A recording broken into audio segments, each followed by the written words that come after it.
problem से अखोई मसेन पुनः फमिन्नरका वाखैमिन्नरका थोक्लिबा प्रॉब्लम अदो सॉल्व तौरकांदा अखोई अपुनबा मणिपुर मा सागनना बहना बता आइडिया ऑफ मणिपुर से द संशन वखलों से हेन मंगम सामंगमगनी हाइबो वखल लोंदो लेजै मरमदुना अखोई मसेन आइडिया ऑफ मणिपुर ना मंगोइनरका अखोई पुनः थबक तौमिनसी मतम चुपगी ओइना हाइबो वखलों से हौजि मतम सिदा आइगी हाइबा पिकपो वखलों से मंगोइनरका मसीना कईदों तुम कोई भी यार वह है वो हम सिमा हम चल सके मणिपुर लेत्रगदी आई ले बियर वह आई खतरा के लेगे दोनों मणिपुरी है मरवई रिबदी कोई रमदम मणिपुरी सिने मणिपुरी तो लेरिबा जाति खुदिमक से मणिपुरी की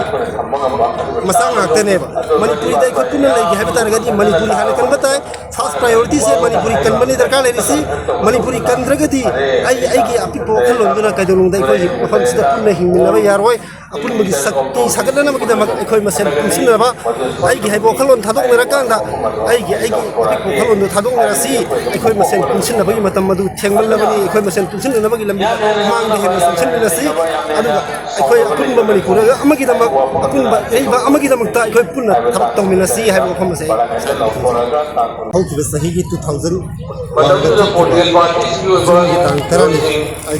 जून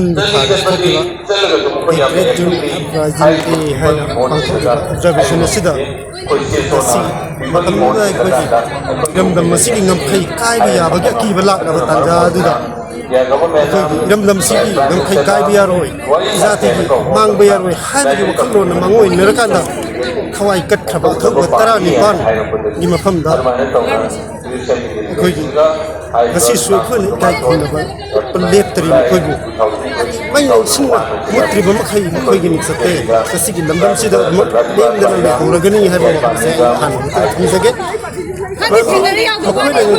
khawai do aduna maram ore kanda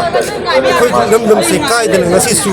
khoi mase ni si sanan le ni ba adum ba amaka regal le ri bani हारिबा मतम दुदा करगुम काय खिब थोन लगदी गसी खोय मसेन पिनसन लरगा लेरि बसे लेबा फंगन दबा या मरम मदुना गसी मक्सु मणिपुर मैतै पंगल वेलफेयर ऑर्गेनाइजेशन ना इरम दम सिगी दम अमदी जाति सिगी दम इरम दम द सिंगरपा खुदिम मतम गी लापा थबक थौल खुदिम ता थेंग नगनी हाइबसे गसी मणिपुर मैतै पंगल वेलफेयर ऑर्गेनाइजेशन नि प्रेसिडेंट अमा कोइना अमदी मणिपुर मैतै पंगल अमदी मणिपुर मियाम पुन्ना थेंग नगनी हाइबो फंगसे गसी प्रेस मीडिया हिंदा थंजगे लोइनना मखा ताबदसु कना गुमस सिंगर मतमदा इरेबा की दम जाति की दम तदी खवाई का पमुदना मतम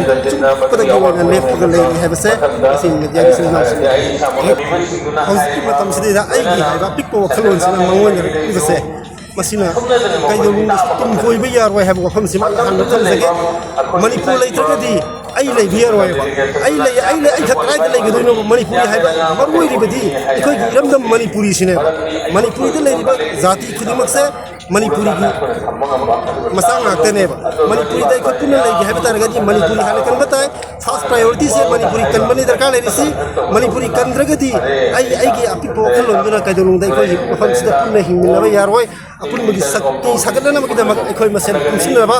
आई की है बोखलोन थादोक मेरकांदा आई पोखलोन दो थादोक मेरासी अखोई मसेन पुंसिनबगी मतम मदु थेंगमलबनी अखोई मसेन पुंसिनबगी लंबी मांग हे मसेन पुंसिनबसी अदुगा अखोई अपुन मणिपुर अमगी दमक अपुन एबा अमगी दमकता अखोई पुन थबक तौमिनसी हाइबो फम से